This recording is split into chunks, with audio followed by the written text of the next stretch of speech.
जटाटवीगलज्जल प्रवाह पावितस्तरे घनेवलम्ब्य लम्बिताम्बुजङ्गमालिकां। तो आइए हम लोग अनिवार्य संस्कृत कक्षा 10, जैसा कि देखिए लिखा है यूपी बोर्ड कक्षा 10 विषय हिंदी, और उसके अंतर्गत एक अनिवार्य संस्कृत नामक खंड है, और उस खंड के अंतर्गत 8वें नंबर का पाठ भारतीय संस्कृति नामक पाठ है। इस पाठ को हम लोग ध्यान पूर्वक आइए पढ़ते हैं। लिखा है मानव जीवनस्य संस्करणम संस्कृति। क्या लिखा है? मानव जीवनस्य संस्करणम संस्कृति। अस्माकं पूर्वजा मानव जीवनं संस्कर्तुं महान्तं प्रयत्नम् अकुर्वन्। ते अस्माकं जीवनस्य संस्करणाय यत् आचारान् विचारान् च अदर्शयन् तत्सर्वम् अस्माकं संस्कृति। इसी पाठ का और भारतीय संस्कृति नामक पाठ है, और इस पाठ के अंतर्गत पहली पंक्ति हम लोग पढ़ेंगे। इसका अनुवाद परीक्षा में पूछता है। जैसे मान लीजिए जितना पढ़ा गया ये अनुवाद पूछेगा, संदर्भ सहित आप अनुवाद लिखेंगे और आपको 4 नंबर मिलेगा। 1+3 करके पूछता है, अर्थात 1 नंबर आपको संदर्भ पे मिलेगा और 3 नंबर अनुवाद करने पे मिलेगा। ठीक, अब ध्यान दीजिएगा, संस्कृत का हिंदी में अनुवाद करने के पहले आइए इस भारतीय संस्कृति नामक पाठ का संदर्भ कैसे लिखा जाएगा इस पर ध्यान दे देते हैं। तो देखिए पाठ का नाम है भारतीय संस्कृति। तो आप लिखेंगे प्रस्तुत संस्कृत गद्यांश। प्रस्तुत संस्कृत गद्यांश हमारी पाठ्य पुस्तक अनिवार्य संस्कृत नामक खंड में वर्णित भारतीय संस्कृति नामक पाठ से उद्धृत किया गया या लिया गया है। समझ में आया? अब आइए हम इस पर चर्चा करते हैं अनुवाद के रूप में। तो क्या लिखा है? मानव जीवनस्य संस्करणम संस्कृति। मानव जीवनस्य का मतलब होता है मानव जीवन को संस्करणम संवारना। मानव जीवन को संवारना। संवारना मतलब सजाना। सजाना मतलब उसको आगे ले जाना। मानव जीवन को संवारना या आगे ले जाना ही संस्कृति है।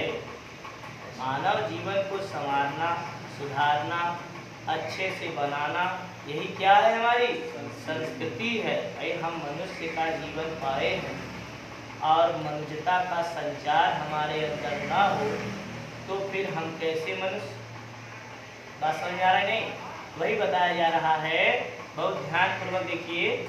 मानव जीवनस्य संस्करणम संस्कृति। मानव जीवन को संवारना ही संस्कृति है। अस्माकं पूर्वजा, हमारे पूर्वजों ने।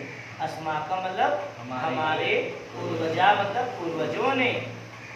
पूर्वज का मतलब हमारे परदादा दादा जी, हमारी पिछली पीढ़ियां जो बीत गई, ऐसे महान लोग हमारे क्या हो गए? सब पूर्वज हो गए।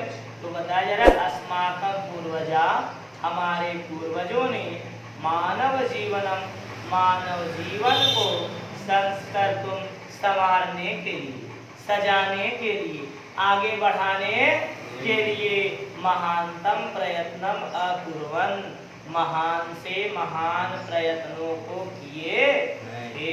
अकुर्वन्, हमारे पूर्वजों ने महान से महान प्रयत्न किए थे। किस लिए? संस्कृति क्या? संस्कर्तुम। हमारे पूर्व लिखा ना, अस्माकं पूर्वजा मानव जीवनम संस्कर्तुम। हमारे पूर्वजों ने मानव जीवन को संवारने के लिए महान से महान प्रयत्नों को किए थे। ते अस्माकं जीवनस्य, उन्होंने हमारे जीवन को संस्करणाय संवारने के लिए यान जिन आचारान विचारान, आचारों और विचारों को प्रदर्शन आदर्शन दिखलाया, तत्सर्वम अस्माकं संस्कृति, वह सब हमारी संस्कृति ही है। एक बार हम लोग फिर से पढ़ लेते हैं। मानव जीवन से संस्करणम संस्कृति, मानव जीवन को संवारना ही संस्कृति है। अस्माकं पूर्वजा मानव जीवनम, हमारे पूर्वजों ने मानव जीवन को संस्कृत मतलब संवारने के लिए महानतम प्रयत्न अकुर्वन्, महान प्रयत्न किए थे। ये अस्माकं जीवनस्य, उन्होंने हमारे जीवन को संस्करणाय संवारने के लिए या जिन आचारों, जिन आचारान विचारान, ध्यान दीजिएगा, जिन आचारान विचारान, जिन आचारों और विचारों को आदर्शयन माने प्रदर्शित किया अर्थात दिखलाया, तत्सर्वम अस्माकं संस्कृति, वह सब हमारी संस्कृति ही है। ईश्वर एक लड़के, दूसरा पैराग्राफ ध्यान से देखो, लिखा है विश्वस्य स्रष्टा ईश्वरः एक एव इति भारतीय संस्कृतेः मूलम। ध्यान से बात सुनो, अभी मैं पढ़वाऊंगा। क्या लिखा है? विश्वस्य स्रष्टा ईश्वरः एक एव इति भारतीय संस्कृतेः मूलम। मिला? आगे लिखा है विभिन्न मतावलंबिनः विविधैः नामभिः एकम एव ईश्वरं भजन्ते। अग्नि इंद्रः कृष्णः करीमः रामः रहीमः जिन्न बुद्धः क्रिस्तः अल्लाह इत्यादीनि नामानि एकस्य एव परमात्मनः। सरल है ना? तम एव ईश्वरं जना गुरुः इत्यपि मन्यन्ते। ठीक?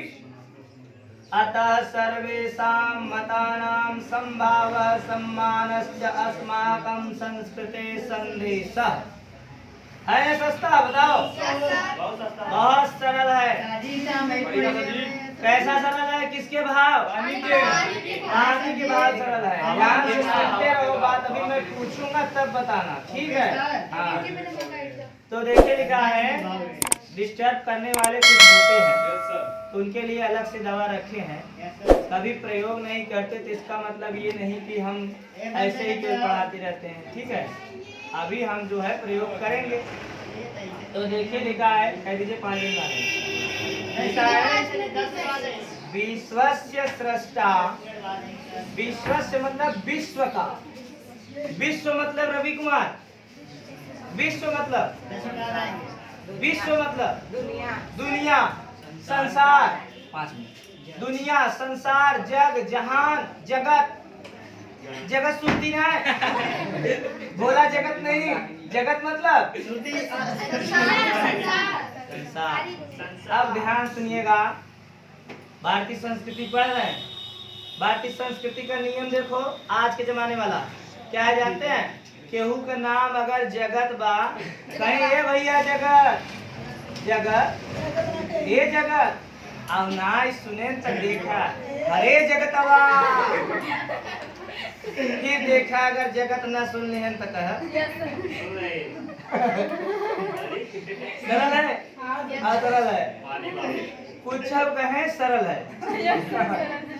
अच्छा, कक्षा 9 से लेकर के कक्षा 10 या 11, 12 ही नहीं, कक्षा 1 से लेकर के इंटरमीडिएट तक के छात्र छात्राएं यस सर, नो सर, जी सर, हाँ सर कहते कहते इतना पारंगत हो जाते हैं कि कुछ अगर गलत बात भी बोल दिया जाए तब पर भी कहेंगे यस सर।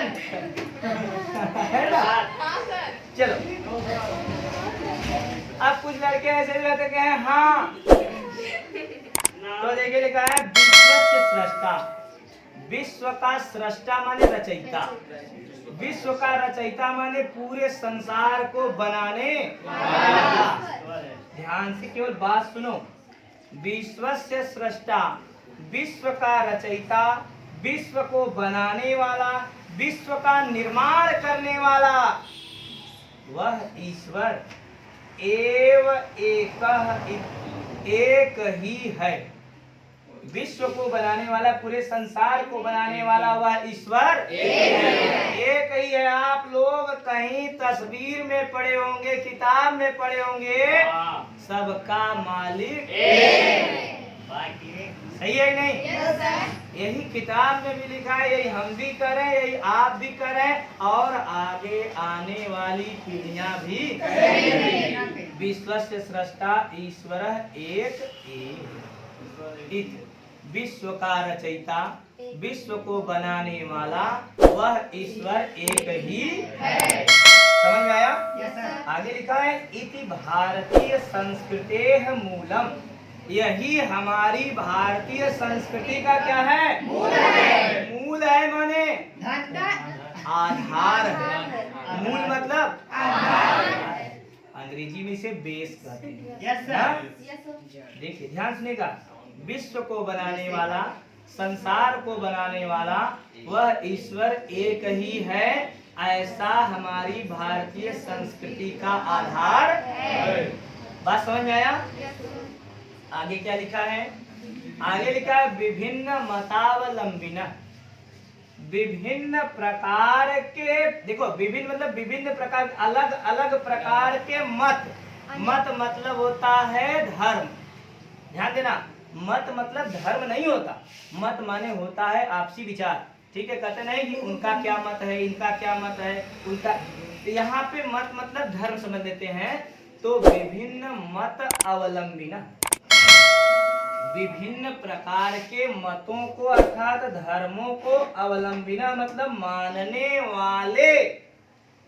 अच्छा बताइए, भारत एक देश है, भारत देश में विभिन्न प्रकार के धर्मों के व्यक्ति रहते हैं। चाहे हिंदू हो, मुसलमान हो, सिख हो, ईसाई हो, जैन हो, बौद्ध हो, ख्रिस्त हो, इतने तो हम जानते हैं। और पता नहीं कितने ऐसे भी धर्म हैं जो कि अभी छिप करके रह रहे हैं। छिप करके मतलब हमारी आंखों से, हमारे कानों से अभी परे हैं, हम नहीं जानते, लेकिन तब पर भी 6 धर्मों के व्यक्ति निवास कर रहे हैं। कोई हिंदू, इसी में देखो, कोई हिंदू, कोई मुस्लिम, कोई सिख, कोई ईसाई, लेकिन जब बात आ जाती है कहाँ के हो तो क्या कहते हैं? मैं भारतीय हूँ। कहते हैं नहीं? बोलो। अब देखिए क्या लिखा है कि हाँ सही कह रहे हो, जो बोला है ना वही होगा। अभी कोई किसी का आवाज निकला ना, कुछ मराबो करवा ना, वही होगा। अभी देखो लिखा है कि विभिन्न मतावलंबिना, अनेक प्रकार के मतों को अर्थात धर्मों को अवलंबिना मानने वाले जो लोग हैं, विविधय नाम भी, विभिन्न प्रकार के नामों से, विभिन्न प्रकार के नामों से एकम एव ईश्वरम भजन्ते, उस एक ही ईश्वर का भजन करते हैं। देखो कैसे हिंदू मंदिर में जाता है और अपने हाथों को जोड़ लेता है, मुस्लिम मस्जिद में जाता है, हाथ जोड़ो चाहे हाथ फैलाओ, हाथ जोड़ो चाहे हाथ फैलाओ। ईश्वर के सामने ही तो प्रार्थना कर रहे हो। भाई कोई प्रार्थना कर रहा है तो कोई दुआ कर रहा है, किससे? विभिन्न प्रकार के धर्मों के लोग उस ईश्वर को विभिन्न नामों से जानते हैं। समझ आ रहा है? ये है ना, विभिन्न मतावलंबिना, अनेक प्रकार के मानने वाले धर्मों को मानने वाले लोग विभिन्न नामों से उस एक ही ईश्वर का भजन करते हैं। कोई हनुमान कह रहा है, कोई भगवान कह रहा है, कोई अल्लाह कह रहा है, कोई गॉड कह रहा है, तो कोई गुरु के रूप में भी ईश्वर को मान रहा है। कहते हैं जाने सब के माने रब की। नहीं समझे? हाँ समझो, ध्यान सुनो। अब देखो लिखा है कि अग्नि, इंद्र, कृष्ण, करीम, राम, रहीम, जिन्न, बुद्ध, ख्रिस्त, अल्लाह इत्यादि। इत्यादि माने और बहुत से नाम उस एक ही परमात्मा के है। समझ में आया? कोई इंद्र के नाम से जान रहा है, कोई कृष्ण के, कोई करीम के, कोई राम के, तमाम प्रकार के जो नाम है उस एक ही परमात्मा के। समझ में आया? आगे देखिए लिखा, एक बार फिर देख लीजिए। अग्नि, इंद्र, कृष्ण, करीम, राम, रहीम, जिन्न, बुद्ध, ख्रिस्त, अल्लाह इत्यादि नाम एकस्य एव। एव मतलब ही, उस एक ही परमात्मा के नाम है। सरल है ना? कर लेंगे नहीं? आएगा? आगे देखिए लिखा है, अगली लाइन अंतिम लाइन है, तम एव उस ईश्वर को, तम एव उस ईश्वर को जनाह लोग, तम एव ईश्वर उस ईश्वर को गुरु इत्यपि मन्यन्ते। कुछ लोग तो गुरु के रूप में भी मानते हैं। उसी ईश्वर को कुछ लोग गुरु के रूप में भी मानते हैं। अतः सर्वेषां मतानाम, अतः सभी प्रकार के धर्मों के प्रति, मत माने मत मतलब ना, अतः सर्वेषां में सभी धर्मों के प्रति समभाव, समान भावना। ये नहीं कि हिंदू है, अरे वो हिंदू है, हम उसके मंदिर में नहीं जाते, मूर्ति पूजा नहीं करते। सभी आप मुसलमान हैं, आप सिख हैं, आप ईसाई हैं, जैसे अपने धर्म का आप सम्मान कर रहे हैं, वैसे दूसरे के धर्म का भी सम्मान करना आपकी संस्कृति है। हमारी संस्कृति हमें यह सिखाती है, ध्यान समझना, हमारी संस्कृति हमें यह सिखाती है कि हम किसी के धर्म का अगर सम्मान नहीं कर सकते तो उसके धर्म का विरोध भी नहीं कर सकते। ये हमारी संस्कृति है। आज हम संस्कृति के बारे में पढ़ रहे हैं। हम भारतीय हैं तो हम भारतीयों की संस्कृति का पाठ चल रहा है। इसके अंतर्गत यही बताया जा रहा है, अतः सर्वेषां मतानाम, सभी धर्मों के प्रति, लिखा अतः सभी प्रकार के मतानाम धर्मों के प्रति समभाव, सम मतलब समान, समान भावना और सम्मान ही अस्माकं संस्कृति संदेश, हमारी संस्कृति का मुख्य संदेश है। सभी धर्मों के प्रति समान भावना ही हमारी संस्कृति का एक मुख्य संदेश है। अगर ईद मना रहे हो तो दिवाली भी मनानी पड़ेगी, दिवाली मना रहे हो तो होली और दशहरा भी मनानी पड़ेगी। और तो और बड़ा दिन क्रिसमस डे हो, क्रिसमस डे हो या गुड फ्राइडे, बोलो, हमारी संस्कृति हमें यह सिखाते हैं हम सभी के धर्मों का समान भाव और सम्मान, यही है हमारी भारतीय संस्कृति। आज के लिए इतना ही, दोहरा लो अच्छे से, तो बढ़िया दोहरा लो। इसके बाद अगला अगले दिन